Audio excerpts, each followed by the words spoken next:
2019년도 자료가 이제 발표가 됐는데요. 1년에 저희 나라에서 이제 진단되는 환자가 한 3만 명 정도 환자들이 폐암으로 진단이 되고요. 남자 같은 경우는 폐암이 제일 많이 진단되는 것으로 나왔고, 여자 같은 경우에는 유방암, 갑상선, 그다음에 대장, 위암, 다섯 번째로 이제 폐암입니다.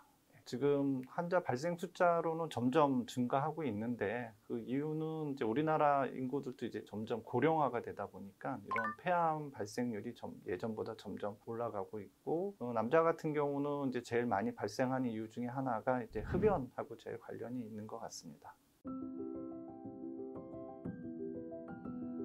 상대 생존율이라는 게 이제 폐암으로 진단받으면 5년 동안 이제 생존해 있는 사람이 얼마인가를 보는 게 상대 생존율인데요. 시기별로 나누면 1990년도에는 한 15% 정도, 2000년도에는 한 20% 정도, 2010년부터 2019년도 그 사이는 한 35% 정도. 과거보다는 지금 현재 폐암 생존율이 20%, 그다음에 30, 지금 35까지 올라갔으니까 지금 계속 생존율은 지금 올라가고 있는 편이고요.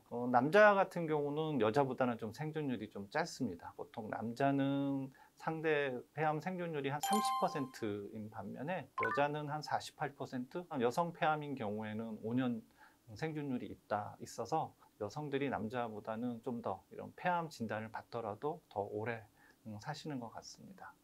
폐암의 그 원인이 좀 다르거든요. 남자는 대부분이 이제 흡연과 관련된 폐암이 많고요. 여자는 특정한 유전자 변이로 인한 폐암 발생이 많은데, 최근에 폐암 치료 약제 중에 이제 표적 치료제라는 게 있는데, 그런 표적 치료제가 이제 특히 이런 유전자 변이에 되게 잘 듣습니다. 그래서 이런 유전자 변이가 있는 경우에 이런 표적 치료제만 잘 쓰면 과거에 비해서는 훨씬 더 이런 폐암이 많이 치료가 잘 되기 때문에, 상대적으로 여성분들은 이제 흡연으로 인한 폐암이 아니기 때문에 여성이 남성보다 더 훨씬 더 오래 사시는 것 같습니다.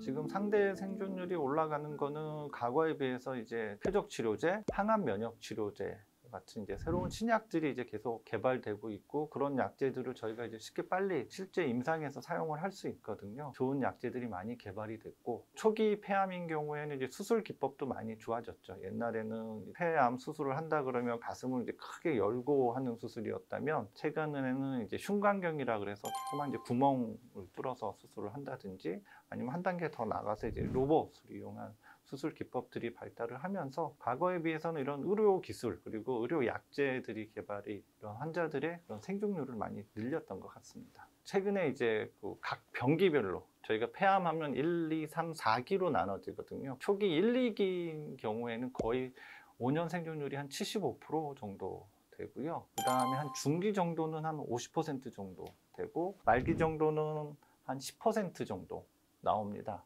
과거에 비해서 그런 각 병기별로 생존율이 많이 향상이 됐고요. 특히 초기인 경우에 거의 75% 정도니까 처음부터 치료를 포기하실 이유는 전혀 없습니다. 그리고 최근에는 이제 저설량 흉부 CT라 그래서 폐암을 조기에 검진하는 방법들이 있거든요. 그럼 조기에 진단되는 환자분들은 수술만 잘 받고 잘 관리하면 거의 뭐 완치까지 볼 수 있는 그런 수치라고 생각을 합니다.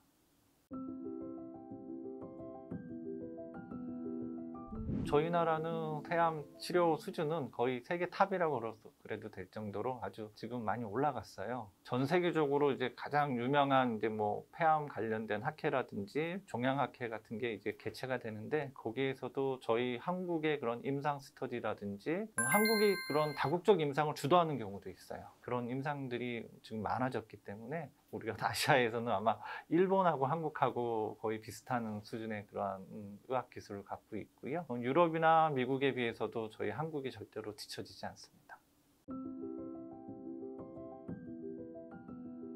정밀의학, 정밀하다는 거거든요. 그 정밀의 의미를 어떻게 봐야 되냐면 맞춤 치료로 봐야 돼요. 과거에 그 폐암 치료제는 그냥 모든 폐암이 그냥 폐암 하나로 돼 있어서 하나의 약으로 다 치료를 했는데, 지금 현재 이제 의술이 발달하고 의학 기술이 발달하다 보니까 폐암도 소세포 폐암, 또 비소세포 폐암으로 나눠지고, 비소세포 폐암은 또 선암, 평평상피세포암, 뭐 대세포암, 뭐 이렇게 나눠지고, 계속 이렇게 나눠지거든요. 그 나눠진다는 얘기는 그 하나하나가 다 다른 폐암이라는 거거든요. 그래서 그거 하나하나를 정밀하게 찾아내서 거기에 맞는 치료를 하는 게 정밀의학이에요. 과거하고 달리 최근에는 조직학적인 진단도 중요하지만 유전학적인 진단 같은 걸 해서 그 환자가 특정 유전자 변이가 있어서 어떤 표적이 있는지 또 찾아봐야 되고요. 면역치료제 같은 경우에도 바이오마커가 많지는 않지만 PD-L1이라는 마커가 또 있거든요. 그래서 그런 마커를 간접적으로 저희가 이용하면 어떤 면역치료제 잘 들을 수 있는지도 저희가 예측을 할 수 있어서 어떠한 저희가 생체 표지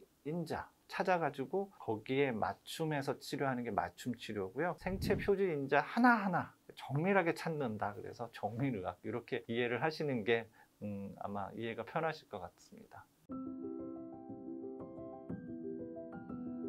면역치료제 같은 경우에도 반응률이 20-30%밖에 안 되잖아요. 나머지 70%는 반응을 안 하기 때문에 그 안 하는 환자들, 잘하는 환자들이 어떤 차이가 있는지, 어떠한 생체 표지자의 차이가 있어서 잘 듣는 사람, 못 듣는 사람이 있는지를 찾아서 그거에 맞춰서 잘 듣는 표지자를 찾는다면 그 환자는 그 치료제를 적용하면 훨씬 더 반응률이 올라갈 수 있고요. 그 생체 표지자가 없다면 굳이 그 치료를 하면 도리어 부작용만 생기니까 반응률은 떨어지고, 그러니까 그런 환자들은 치료에서 배제하고 생체 표지자를 찾는 그런 연구를 지금 진행하고 있고요. 또 잘 안 듣는 사람은 그 안 듣는 이유가 있거든요. 어떤 안 듣는 이유를 잘 듣게끔 할 수 있는 약제 배합을 할 수 있다 그러면 그 환자들이 또 약제 잘 들을 수 있기 때문에 어떠한 그 종양의 그런 치료 패턴을 바꿀 수 있는 그런 약제들의 조합이나 그런 새로운 약제들을 이용한 신약 그런 개발하는 그런 연구들을 지금 현재 진행을 하고 있습니다.